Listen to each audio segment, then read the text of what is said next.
बात है 22 अप्रैल की। मंगलवार का दिन था। दोपहर के ठीक 2:45 हुए थे। देश के अलग अलग कोनों से आए हुए 40 से ज्यादा लोग एक ई ग्रुप के साथ कश्मीर की वादियों में घूमने आए थे। जगह थी पहलगाम की बेसरन घाटी। नीला आसमान, ठंडी हवा और चारों तरफ फैली हरियाली। माहौल एकदम शांत और सुकून भरा था। कुछ टूरिस्ट खुले मैदान में मस्ती कर रहे थे तो कुछ स्थानीय दुकानों के बाहर लगी कुर्सियों पर बैठकर नजारे ले रहे थे। लेकिन तभी उस शांति को चीरती हुई एक डरावनी आहट आई। जंगल की ओर से कुछ लोग आते दिखे, सेना की वर्दी पहने हुए, चेहरों पर नकाब। पहले तो लगा शायद आर्मी की कोई पेट्रोलिंग पार्टी हो, लेकिन कुछ ही पल में सच्चाई सामने आ गई। वो आतंकी थे। तुम्हारा नाम क्या है? आईडी दिखाओ। कलमा सुनाओ। इस तरह के सवालों के साथ उन्होंने एक एक कर लोगों से पहचान पूछनी शुरू की।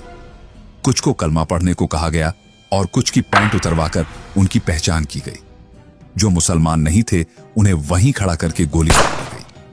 पूरा इलाका गोलियों की आवाजों से गूंज उठा।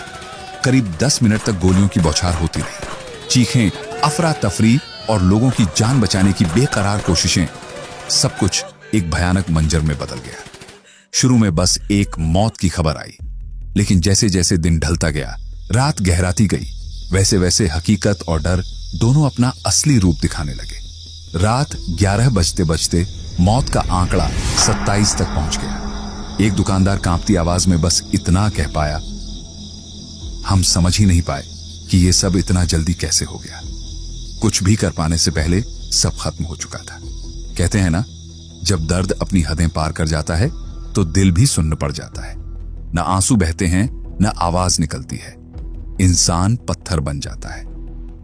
इस दिल दहला देने वाली घटना ने फिर से हमें याद दिला दिया कि डर, नफरत और हिंसा की कोई जात, मजहब या सीमा नहीं होती।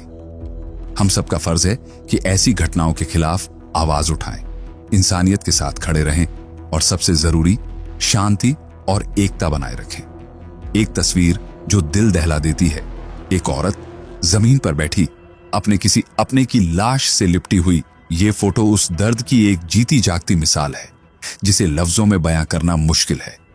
रिपोर्ट्स बताती हैं कि मारे गए ज्यादातर लोग पुरुष थे और हैरानी की बात यह है कि जब हमला शुरू हुआ तब वहां मौजूद टूरिस्टों को यह समझ ही नहीं आया कि असल में हो क्या रहा है। वजह, हमलावरों ने सेना की वर्दी पहन रखी थी, चेहरे मास्क से ढके हुए थे। सब कुछ इतना अचानक हुआ कि कोई कुछ समझ पाता उससे पहले सब कुछ